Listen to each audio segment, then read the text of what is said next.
लक्षात घ्या, वरचा आहार दिल्यानंतर बाळाच्या पॉटीच्या कन्सिस्टन्सीमध्ये, वासामध्ये किंवा रंगामध्ये फरक होणं, फरक पडणं हे एक चांगलं साईन आहे. याचा अर्थ असा नाहीये की तुम्ही दिलेला पदार्थ बाळाला पचत नाही किंवा तो द्यायला नको.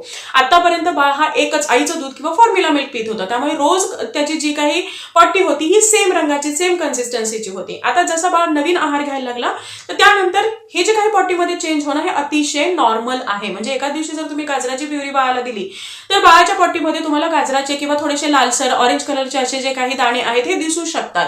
याचा अर्थ असा नाही की बाळाला गाजर पचलेलं नाही. जे काही तुम्ही 8-10 चमचे बाळाला दिले होते तर त्यापैकी जे थोडेफार जे आहे हे न पचलेला भाग आहे हा पॉटीमधून बाहेर आलेला आहे, पण बाकीचं जे गाजर आहे हे बाळाने व्यवस्थित पचवलेलं आहे. आणि हे प्रत्येक वेळी होतं. बाळाचं डायजेशन हे अजून मॅच्युअर होत आहे आणि ते हळूहळू मॅच्युअर होणार आहे. जेव्हा तुम्ही वेगवेगळे पदार्थ द्यायला लागेल त्यानंतर ते व्यवस्थितरित्या मॅच्युअर होईल. परंतु एखादा पदार्थ दिल्यानंतर बाळाची पॉटी चेंज झाली म्हणून तो द्यायचा बंद करायचा नाही. जोपर्यंत बाळ हा हेल्दी आहे, हॅपी आहे, ऍक्टिव्ह आहे, तोपर्यंत बाळाच्या पॉटीच्या रंगाबद्दल किंवा इतर कोणत्याही गोष्टीबद्दल तुम्हाला काळजी करण्याचं अजिबात कारण नाही. बाळाला जर गॅस होत असेल तर त्यावेळी तुम्हाला पाण्याचं प्रमाण थोडं वाढवायचं आहे, बाळाला टमी टाइम द्यायचा आहे, सकाळच्या वेळेमध्ये हे जे पदार्थ आहेत हे देणं गरजेचं आहे.